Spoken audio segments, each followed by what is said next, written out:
ദിവസങ്ങൾക്കകം മരുന്ന് പുരട്ടിയ ഭാഗമെല്ലാം പൊട്ടി രക്തവും നീരും ഒലിക്കുന്ന അവസ്ഥ വന്നു.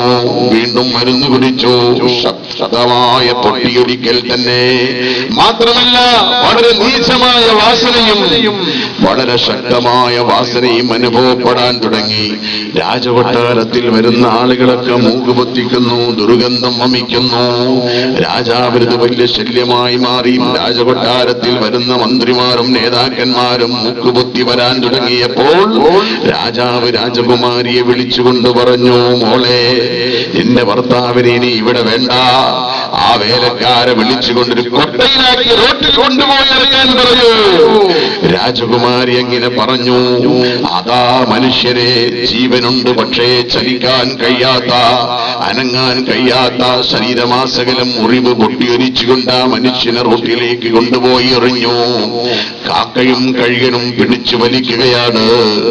രാത്രി സമയത്ത് നേരത്തെ പറഞ്ഞ അബ്ദുള്ളയുണ്ടല്ലോ, കച്ചവടം കഴിഞ്ഞ് തിരിച്ചു വരുമ്പോൾ ഒരു ജീവനുള്ള വസ്തു ഇങ്ങനെ മെല്ലെ മെല്ലെ അനങ്ങുന്നുണ്ട്, ശബ്ദിക്കുന്നുണ്ട്. കാക്കകളും കഴുകന്മാരും പിടിച്ചു വലിക്കുന്നുണ്ട്. ആരാണാവോ ഇത്? വല്ലാതെ വാസനിക്കുന്നുണ്ട്. എന്നാലും മൂക്കുപൊത്തിക്കൊണ്ട് അരികെ ചെന്ന് നോക്കുമ്പോൾ തന്റെ കൂടെ പഠിച്ച ഇബ്നു സഖയാണ്.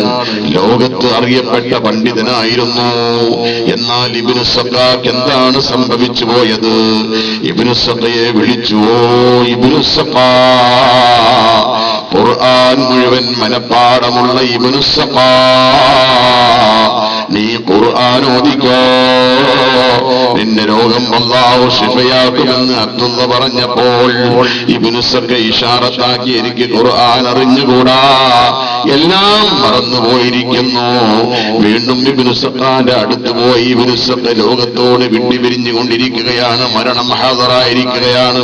അബ്ദുള്ള മെല്ലെ അരികെ ചെന്നുകൊണ്ട് ലാ ഇലാഹ ഇല്ലല്ലാഹ് എന്ന് ചൊല്ലിക്കൊടുത്തപ്പോൾ ഇബ്നു സഖ പറഞ്ഞു, അനനസ്രാനിയുൻ അനനസ്രാനിയുൻ എന്ന് പറഞ്ഞുകൊണ്ട് ഈ ലോകത്തോട് വിട്ടുപിരിഞ്ഞു പോയി.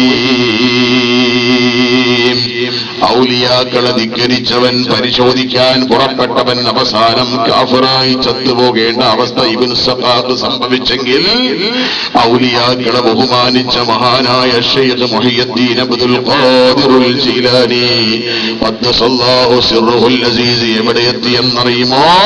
ഖദ് ഖുൽതാ ബിൽ ഇദ്നി മിൻ മൗലാക മുഅ്തമിറാ ഖദമി അലാ റഖബത്തിൽ ഔലിയാഇ തുറാ.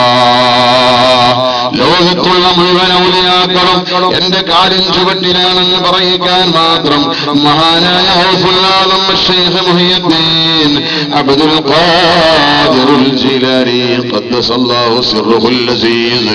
നമുക്കറിയാമല്ലോ, അന്ന് ജീവിച്ചിരിക്കുന്നൊരു വലിയാണ് ശൈഖ് അഹ്മദുൽ കബീർ ദിഫാഇ ഖദ്ദസല്ലാഹു സിർറുൽ അസീസ്.